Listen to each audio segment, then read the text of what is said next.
everybody, and welcome back to my channel, or if you're new here, hi, hello, I'm Spooky, welcome. And today we're diving into a case about a missing person. Now, I like to talk about missing people just to bring more awareness, but when I was looking at this one, it was a very odd case, and I thought I'd talk about it. Now, this case did happen in 2008, so it's been, oh my goodness, almost 20 years now. What is it, 18 years now? So it is a while ago, but this person is still considered missing. So, with all that being said, grab a coffee, grab a blanket, and let's dive on into the case of Brandon Swanson. During the early mornings of May 14th of 2008, 19-year-old Brandon Swanson called his parents for help after his car went into a ditch on a rural road in Minnesota. Now, he wasn't hurt and he wasn't panicking, he just needed help getting home. And he stayed on the phone for them about 45 to 47 minutes while also trying to find his way back. And then he said two words, "Oh shit."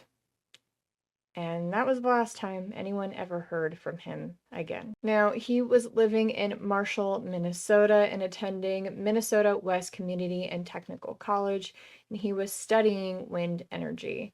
May 13th, the day before, was the last day for cases, and that night he went out with friends. He attended about 2 or 3, according to reports, and at some point had at least one shot of alcohol, but nothing that really suggested that he was inebriated or intoxicated, but enough that it had been kind of noticed by others around him. Just after midnight, around 12:30 a.m., Brandon then left the party to head home, and instead of taking the main highway like you normally do, he decided to take a more faster and direct route, but he took back roads. Rural gravel roads, and the kind that run in long, straight lines between fields that all look the exact same. And if you miss a turn, then you don't just get lost, you sometimes end up miles away from where you think you actually are. Now, there were multiple phone calls that night. The first phone call was just after he had run off the road and got stuck. The car was not badly wrecked, just a high centered off of the field access road, and he called his parents around this time at 12:30 a.m. He told them, "I'm not hurt, I just need a ride," and he believed he was near Lynd, Minnesota, about 10 miles away from home. So his parents hopped in their car and started driving to them, and they stayed on the phone with him while also trying to find him. But when they got to the area that Brandon thought he was at, he wasn't. They tried flashing headlights, tried coordinating matching points, and nothing really matched. And the reality is that Brandon was wrong.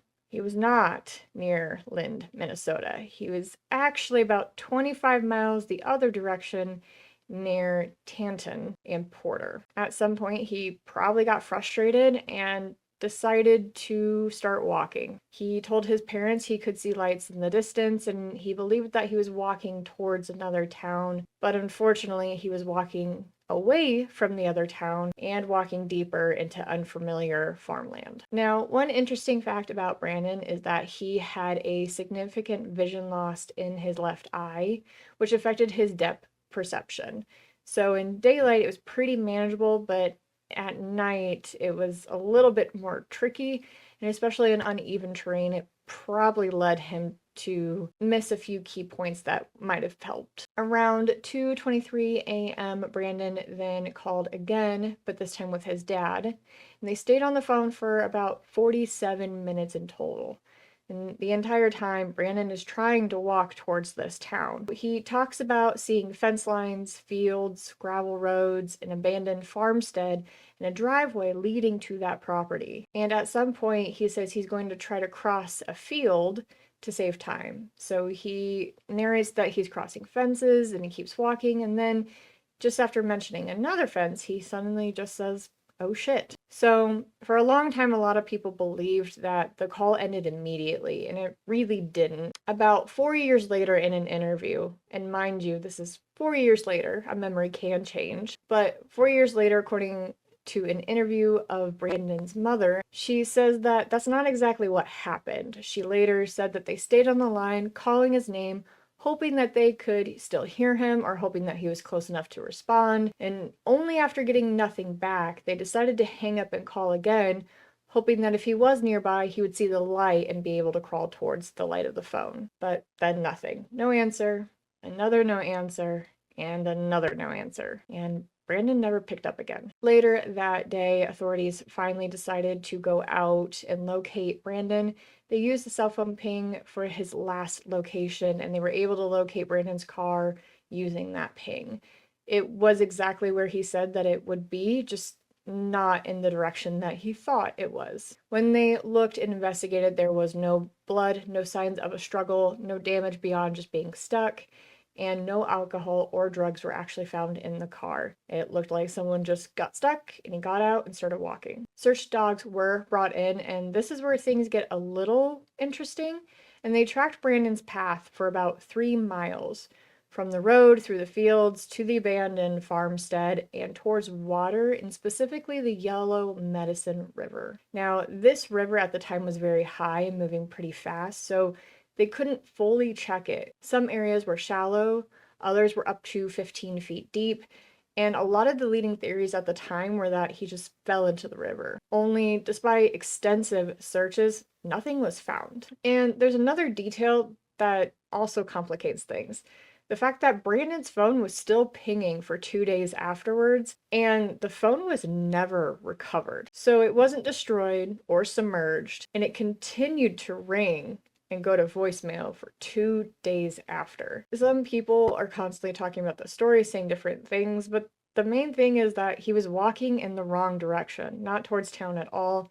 The terrain was very uneven and dark and unfamiliar with his depth perception. He was crossing fences and cutting through fields that were unknown to him, and there are limited windows throughout the year to actually investigate this particular area, as well as getting access to this area that can be restricted. Cadaver dogs did hit on some areas, but they aren't sure if it was from Brandon himself or other possible beings or animals. And there was some interest around the farm equipment as well, but the searchers again couldn't get full permission to fully investigate. Now, I am not one to normally speculate or throw theories, but with this particular case, it's been so long, and at this point, we aren't even sure.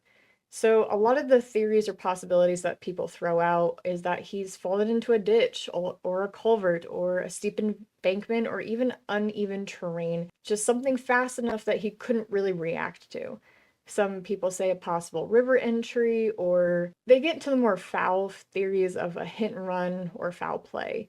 I don't fully think that this is a possibility due to the fact that the dogs were constantly hitting near the water and in the fields, but it is theories that are constantly pushed out. I fully believe that he probably fell, especially in fields and areas of that nature. He might have fell through an old well, and now it doesn't really ping because the well has been boarded up for years on end. Sadly, Brandon Swanson was just 19 years old, finally at the end of classes and pushing towards his career.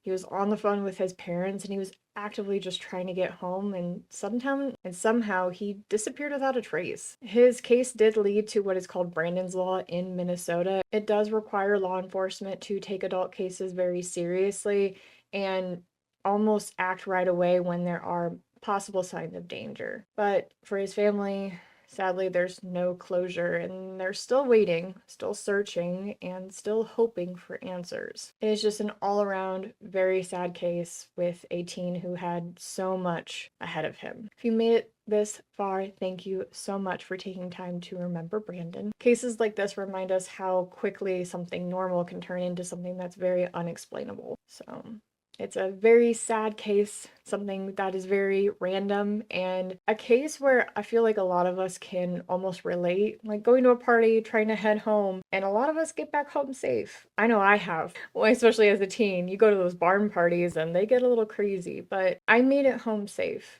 So what was so different from his case, and what happened? It baffles the mind, I guess, is the very least. So with all that being said, thank you all so very much for being here. I do deeply appreciate it. I will leave links to all his stuff down below if you are curious at looking at any of the missing cases, and I will leave tips down below as well. I hope you enjoyed the video. If you haven't subscribed and liked, please do. I normally don't say that because they're kind of heavy cases, but I might try to throw them in now and again. But thank you all for being here so very much, and I'll see you all in the next one. Stay spooky, my friends.